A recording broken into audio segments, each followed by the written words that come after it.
Hello class, welcome to Psych 4321, also known as History Psychology. If you did not know that you were signed up for this class, please let me know. We can make sure that you get into the right course.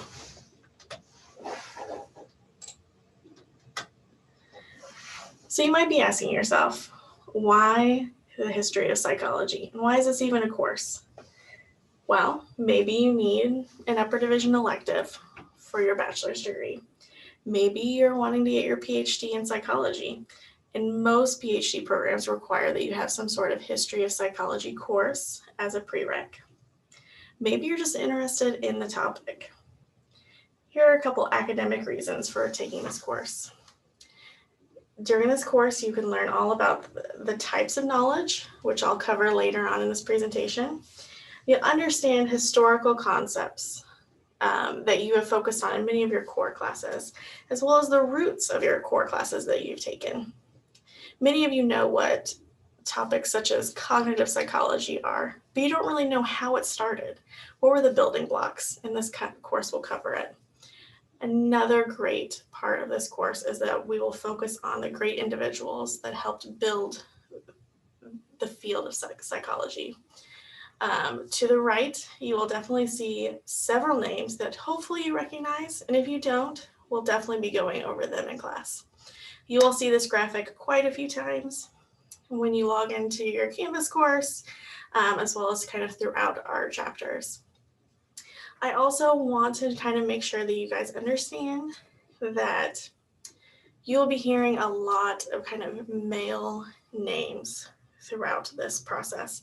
And you're going to hear a lot of people in topics that are really only covered in Europe.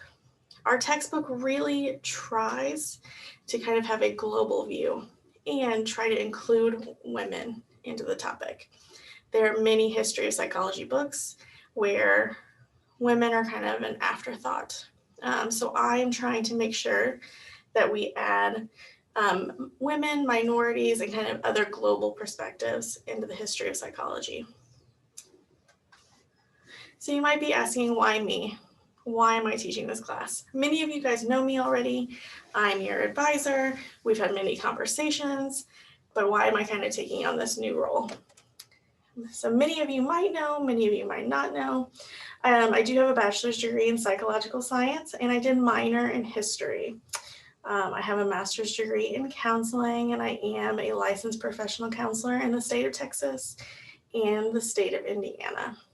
I previously taught courses at Ball State University, though not this one. I did teach kind of careers in psychology, professionalism, ethics, marketing yourself. So I have taught a class before. And back in the day, I did take a history and psychology course. It was required as part of our major while I was studying at Ball State. So I do know the subject matter pretty well. I also completed a study abroad course where the focus really was history of psychology, where I visited and studied at the Freud Center, which is in London, England. That is the house that Freud lived in, died in, and we will definitely discuss it later on when we talk about psychoanalysis. Currently, I am the advisor and an adjunct professor for the Department of Psychology and Counseling at UT Tyler. If you guys have any questions about me or why I'm teaching this class, please do not hesitate to reach out to me, okay? All right, so how this course is set up. This course is going to be completely online and completely asynchronous.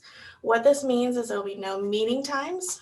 What will happen is each week at 8 a.m. on Monday, a module will open. This module will include a lecture, a video from me, slides, any videos I might want you to watch, an article if I want you to read it, your assignments for the week, such as your quizzes or writing assignments. All of those things will be listed in your module. You will have until 11:59 p.m. on Sunday to complete all of your work for that week.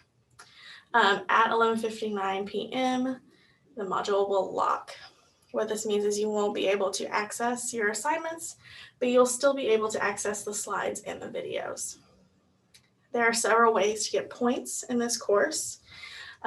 You will have points for quizzes, writing assignments that I call social bookmarks, and we'll talk about more of those later. You'll have 4 exams throughout the semester, as well as a final paper.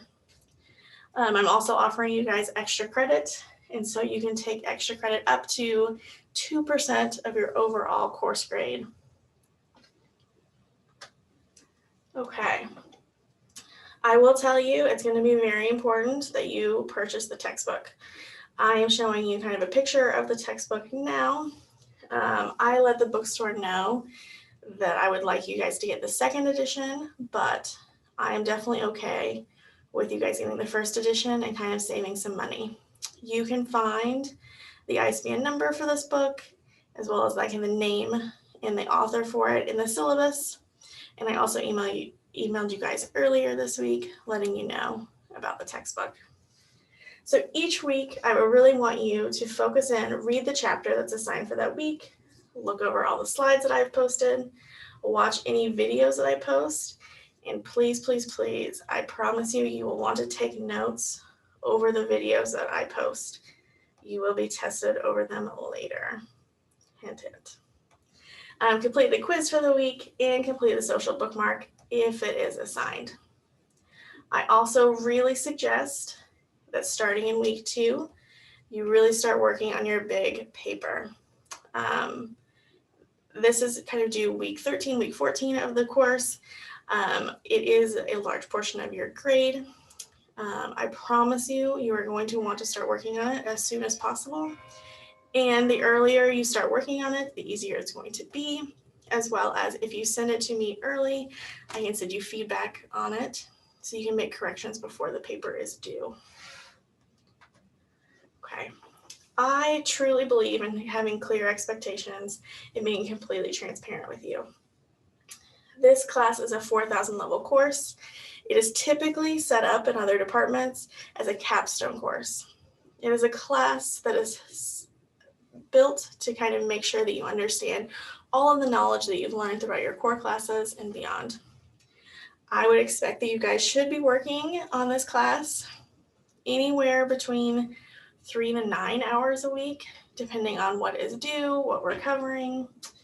Like I said, you will have a full week to complete assignments, and so I will not accept late work.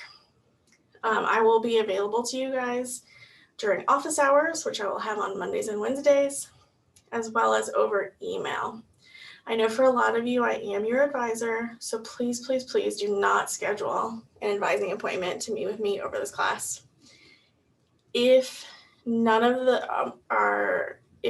my office hours work for you, or if we can't come to a conclusion over email, we can schedule an appointment to talk about this course. But please, I ask, don't make an advising appointment. Okay, this is kind of not really the most fun of topics, but I want to be as transparent as possible with you guys. I ask the same of you that you guys are transparent with me. In Canvas, which is where all of this course is going to be located, I can see a ton of information. I can see how long it takes you to complete assignments, how long you are in Canvas, if you and your peers are taking quizzes and tests at the same time, and if you're opening up other browsers while in Canvas. So like if you're working on a quiz or you're working on your test and you open up Google and copy and paste the question, I will be able to see that. So please be aware that I can see these things. All of your assignments are automatically going to be checked for plagiarism. If plagiarism is found, you'll receive a 0 for that assignment. If it happens more than once, I have to report you to the Office of Student Conduct and Intervention. Please, this is not fun. We don't want to do this. Please, please, please. Just do your own work. We can make it through, I promise. All right, so we're going to look forward to week 1. Things I want you to do. I really need you guys to read the syllabus thoroughly. There's a ton of information in there, including kind of the structure of the class. How are you going to get your points? How many points is your test worth? All of those things. You will complete a syllabus quiz just so I make sure that you guys have read it. I then ask that you read chapter 1, look over chapter 1 slides, watch the videos that I've posted, and then complete the chapter 1 quiz. Like I said, you will have from Monday at 8 a.m. until Sunday at 11:59 p.m. on the 17th. All right, so here are the kind of the main points from chapter 1 in week 1 that I really want you to focus in on. Why study the history of psychology? I kind of already touched on this at the beginning of this video, but we're going to dive a little bit deeper into that. Why is this a course? Why does the APA say that this is a required course if you want to get a PhD? All of these things are important. We really need to kind of focus in on why do we even want to study the history of psychology? Another huge factor that we need to look at is types of knowledge. So most of the chapters, we're going to look at the 4 types of knowledge of psychology and in each time period, what that means. So it's going to be really important that you understand what the 4 types of knowledge are and how you can identify that. So the 4 types are scientific, popular, ideological, and legal knowledge. Your chapters, as well as my slides, will touch on all of these, but it's important to know that what we know about psychology comes from these 4 areas. You're also going to focus in on factors that contribute to the development of psychology across historical span. So resources that were available to psychologists, the social climate in which psychology was developed, as well as the academic tradition. I also want you to focus in on every single chapter about.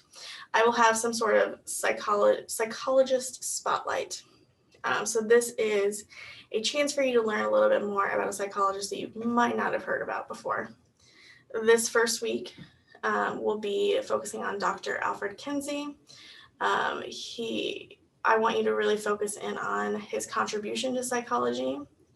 And he was chosen due to his social controversy. You're going to learn about social controversy when you read your chapter. Alfred Kinsey was known for being controversial because of what he was studying. He was one of the most prominent known sex researchers in the 1950s.